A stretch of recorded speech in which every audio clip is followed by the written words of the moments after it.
Entretenimento adulto. Vamos tomar um café? Nosso café é o nosso momento de conversar abertamente, livremente, de tudo. E quem me conhece já sabe que eu não tenho tabu para absolutamente nada. Eu falo de tudo, com liberdade. E hoje eu quero conversar muito com você sobre entretenimento adulto.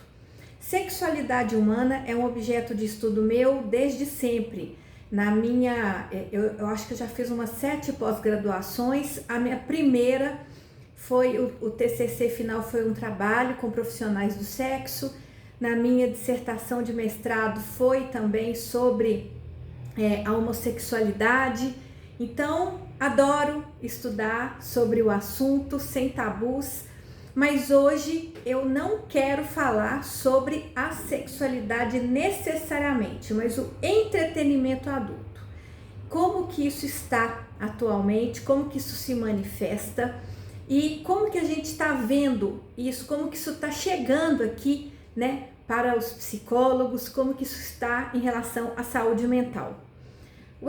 Quando a gente fala de entretenimento adulto, a gente está falando da prostituição, a gente está falando do mercado sexual, a gente está falando de tudo que engloba esse mercado. A gente está falando dos objetos, dos vibradores e de tudo que se encontra em um pet shop. E isso assim, as possibilidades são infinitas nesse mercado, mais do que todo mundo imagina, é só procurar.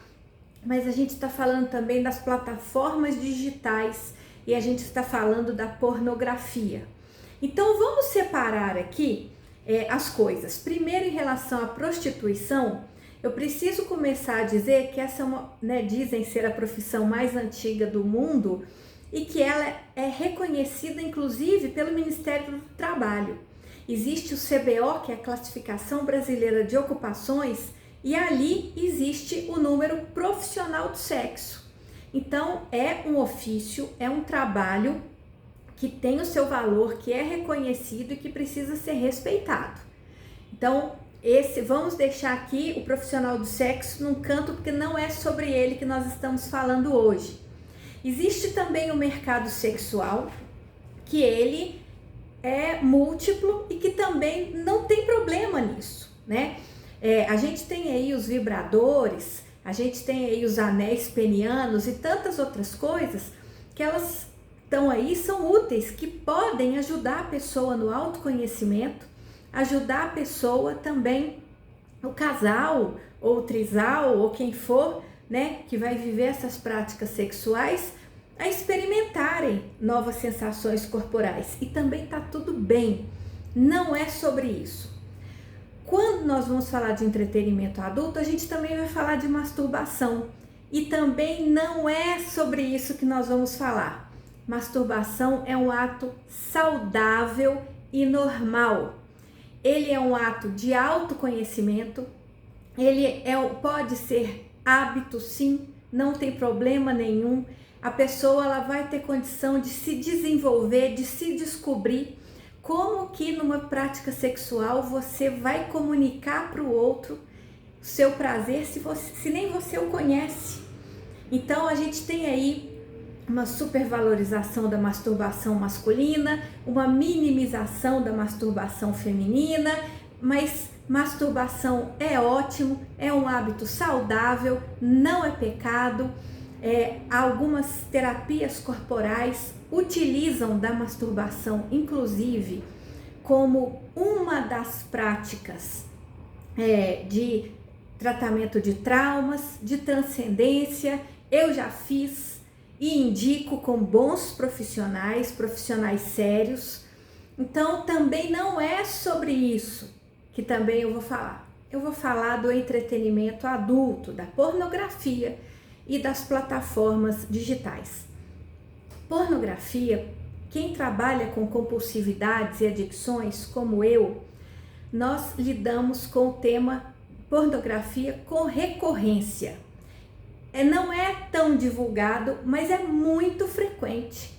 E de todas as compulsividades, essa eu arrisco a dizer que é a mais difícil de tratar.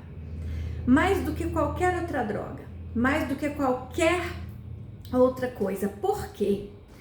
Porque a gente está falando aqui de algo muito potente e com um estímulo muito potente também. A sensação é muito potente. A pessoa tem uma autonomia em relação a isso, ela consegue controlar o ambiente. E ela, às vezes, isso vai gerar para ela um prazer com múltiplas funções. Um prazer de descarga atencional, um prazer pelo prazer do gozo propriamente dito, né? E aí que é o triste, né? Um prazer que muitas vezes que é o viciante.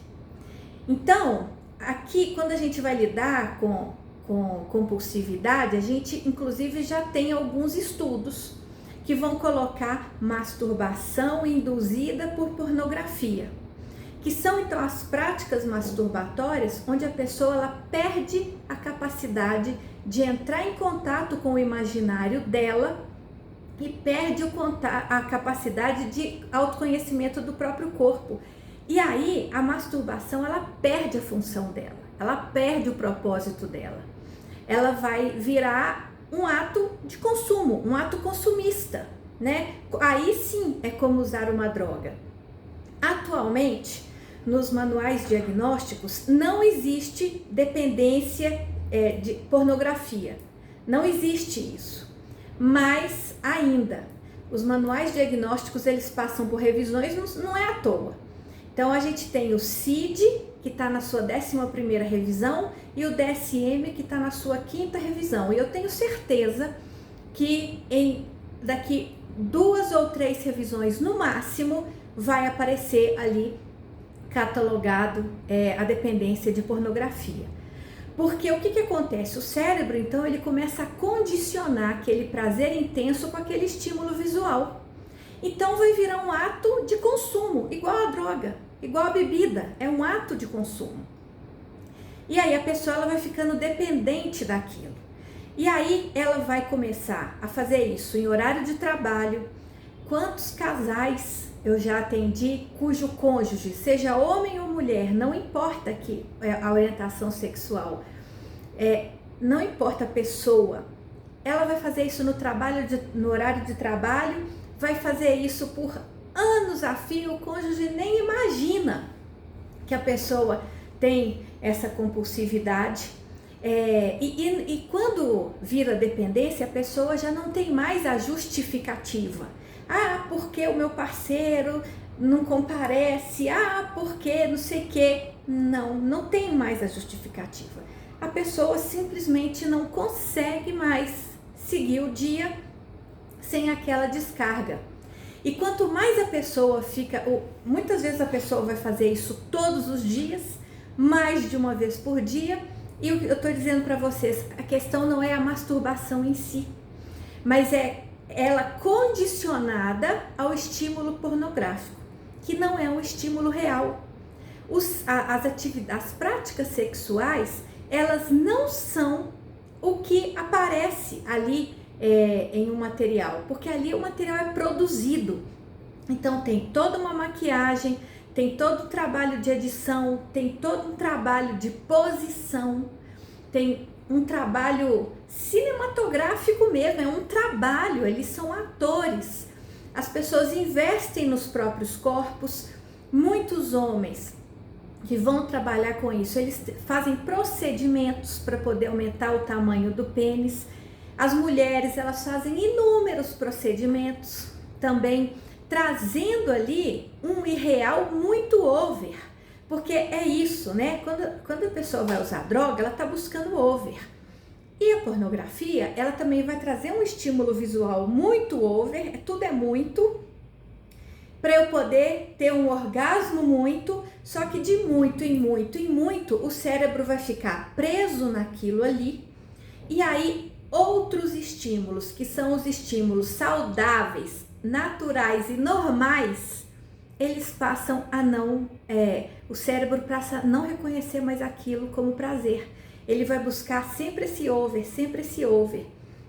A pessoa ela vai ter dificuldade de relacionamento, a pessoa vai ter dificuldade muitos homens, eles vão ter ejaculação precoce ou eles vão ter disfunção erétil por ansiedade, porque eles vão chegar com uma ansiedade de performance ali, se cobrando ou fantasiando de performar, quando na verdade um ato sexual saudável, ele não é uma performance, ele é um encontro. Ele é um encontro de duas pessoas, ou que vão se amar, ou que vão dar prazer um ao outro, ou que vão estar juntos um com o outro, mas não é um ato de performance. Quem performa é o pornô para produzir um produto. Então, o homem, ele vai chegar com essa ansiedade, e aí, ou ele vai ter, como eu disse, ejaculação precoce, ou ele vai ter disfunção erétil, ou ele vai entrar em contato com a pessoa, e quando ele vê ali a pessoa real, ele também pode não ter prazer, ele pode não ter desejo, porque o cérebro dele está condicionado àqueles corpos totalmente trabalhados na performance, industrializados, construídos, e não os corpos naturais. E aí a hora que ele vê, a pessoa vê, e isso para mulheres também, vê aquele corpo que não é produzido, aquela normalidade, ele não vai ter prazer. Ele não vai saber, ele vai perder a mão ali de saber proporcionar o prazer, de saber como receber o prazer e trabalhar todo o corpo, porque a conexão sexual, ela se dá no corpo inteiro, ela também não é somente um ato ali de duas genitálias. Definitivamente, também sexo não é isso, e sexualidade muito menos. Então, a gente tem aí essa questão da pornografia, mas nós temos também uma outra questão, que são as questões da plataforma digital. Eu fiz um vídeo há um tempo atrás falando da experiência que eu fiz com o tanto que os algoritmos comem de dinheiro da gente em joguinhos. Eu nem tô falando de bets, eu tô falando de joguinhos mesmo, aqueles infantis que você joga, que sua criança joga, seu adolescente joga. Aí, se você quiser, volta ali alguns vídeos atrás que você vai ver. E eu fui tentar fazer a mesma experiência nessas plataformas, que eu não vou falar o nome, porque eu não tô aqui para poder fazer propaganda para ninguém. Mas nós temos redes sociais de entretenimento adulto.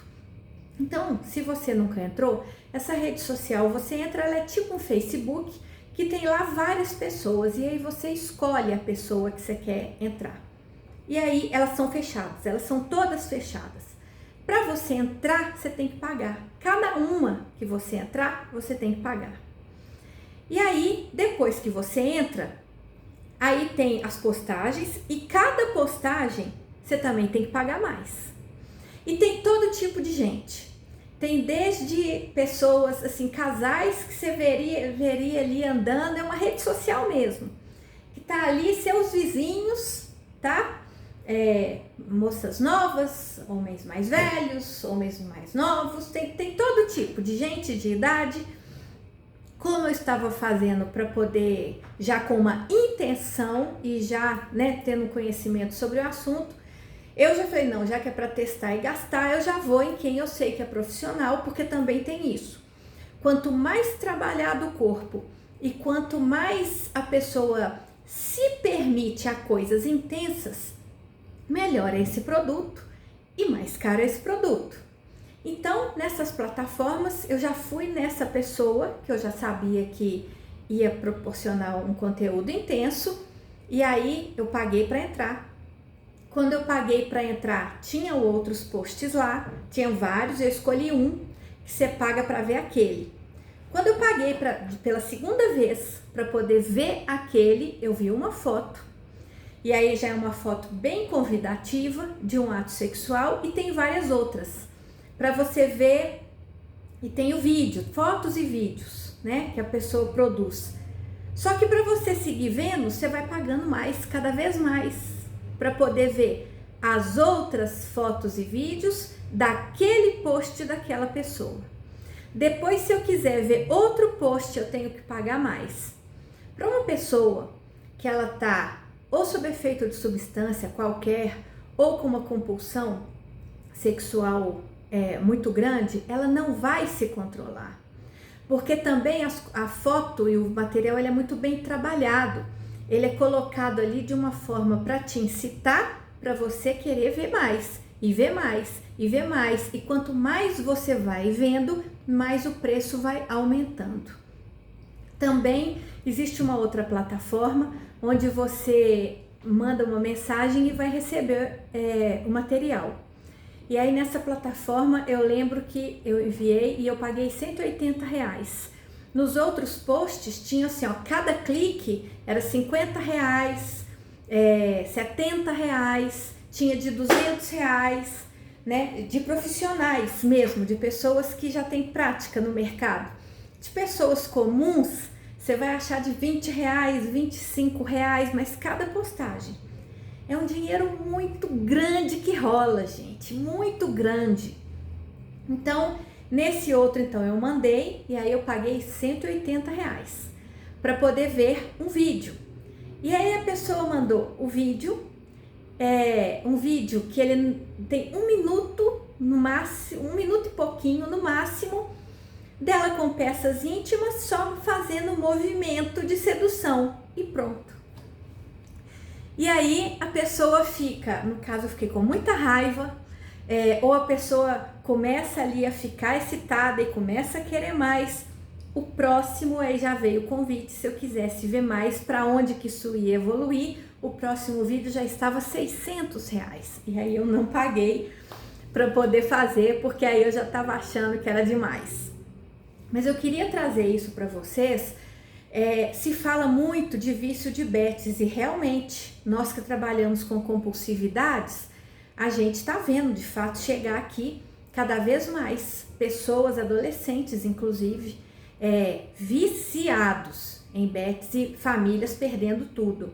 Mas não se fala em vício das pessoas perdendo dinheiro por causa de plataformas de entretenimento adulto. Isso é muito sério. Isso precisa ser dito, isso precisa ser visto, isso quase não é falado. As poucas pessoas que têm coragem de falar, muitas delas não querem tratar, exatamente porque é um prazer muito potente e muito difícil de encontrar um substituto.